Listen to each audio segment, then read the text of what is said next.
Bonjour à tous et à tous, bonjour à tous les suiveurs et à tous les inconditionnels de Grégoire Omnisso. Avant d'entrer dans le vif du sujet bi on va parler d'un champion d'Afrique. Un champion d'Afrique yoo xam ne jóge nañ CAN mais ba léegi 0 minute gagné joué guñu dara presque ils n'ont rien joué dans leur club. Donc loolu aussi c'est inquiétant parce que ñu ngi naan bon temps de jeu ak club. Donc temps de jeu bu amul temps de jeu mën ngaa performer le club c'est vrai mën ngaa performer mais l'idéal c'est d'avoir des minutes dans les jambes ça rend beaucoup plus performant mais am na suñu lions yoo xam ne ba léegi ils ont des difficultés donc avant ñu jàll sujet bi on va parler donc du football européen donc kii di donc Roman Abramovich il a fixé le prix de vente des Blues de Chelsea club bi da koy jaay à 3,6 milliards d'euros selon le Daily Mail.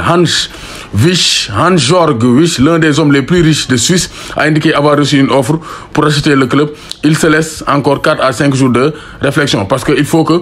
Abramovich jaay ko parce que comme la Russie est en guerre donc ay avoir am faut mu jaay ko mën a retirer wu donc vraiment de ce continent ça c'est plus sûr parce que actuellement guerre bi am na ay conséquences yu bare. Andreas Christensen, le défenseur international danois de Chelsea, a pré-signé FC Barcelone à 99%, ça serait fait selon Gérard Romero. Donc ça c'est très clair. Donc prolongation de contrat bu Liverpool yi gis nañ ne brève la dóoral prolongation de contrat yi c'est compliqué du côté de Liverpool parce que pour l'instant Liverpool d'après Fabrizio Romano il se focalise sur la prolongation de contrat de Mohamed Salah parce que masse salariale bi lañ bëgg a wàññi ils veulent donc vraiment conserver Salah, prolonger Salah avant de voir le cas Sadio Mané. Donc Sadio Mané moom bu deful ndànk il va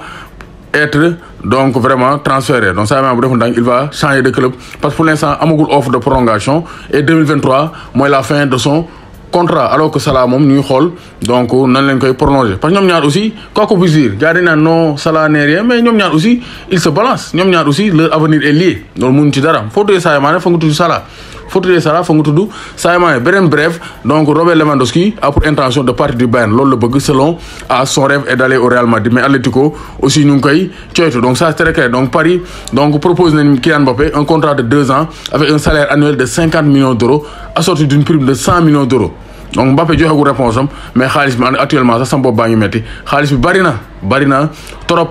On va parler des Lions du Sénégal parce que am na ay champions d'Afrique ba léegi 3 semaines après le premier sac historique des Lions du Sénégal am ñoo xam ne amuñu temps de jeu seen club Abdou Diallo 0 minute depuis son comeback te dafa war a ñëwaat titulaire face à l'Égypte loolu aussi c'est problématique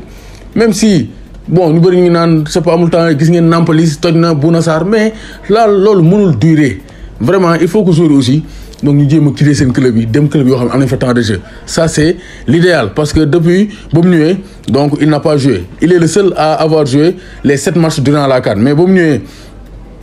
Paris Saint-Germain ba léegi joué gul benn match donc Milan mu ngi koy coytu ay Newcastle ñu ngi ko doon coytu donc il doit quitter le club pour avoir du temps de jeu. Bouna Sarr oublié à Bundesliga mais convoqué en C1 Bundesliga moom bokkul mais Ligue des Champions ñu ngi koy convoqué muy toog ci banc bi mais ba léegi donc il joue pas dommage pour Bouna Sarr donc moo wax na ko il va quitter le club bavarois donc Nampalys Mendy aussi une réintégration entre guillemets parce que réintégré nañ ko quitté na U23 yi ñëw équipe première mais ci banc bi lay ne en Premier League Ligue Europa il n'est pas inscrit Premier League il joue pas donc vraiment réintégration bi amul benn sens pour Nampalys Mendy il doit quitter Leicester. Diao Baldé Keita 11 minutes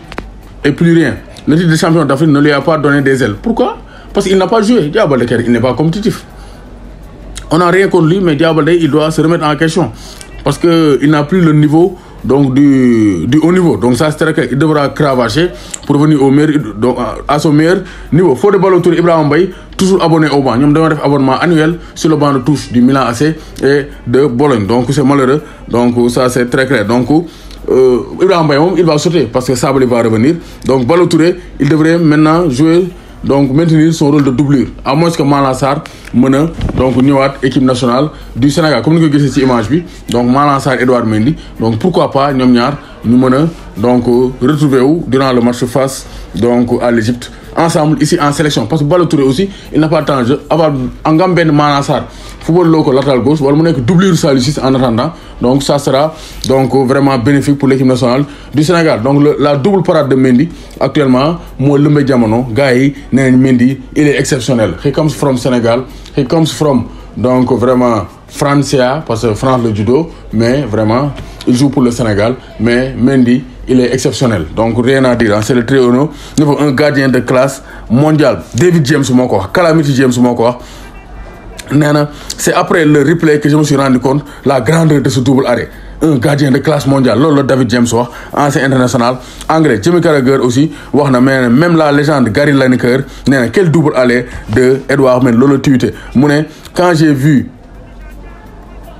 la double arrêt c'était exceptionnel vraiment ça c'est très clair donc gis nañ le meilleur gardien le meilleur arrêt de tous les temps donc c'est donc exclamé un fan je n'avais jamais vu ça de ma vie donc vraiment actuellement rien à dire hein Edouard Mendy c'est le très haut niveau Thomas Tuchel nee na Mendy amul morom benn la fi donc ça c'est très clair doomu Gaynde Njaay warul tiit warul ragal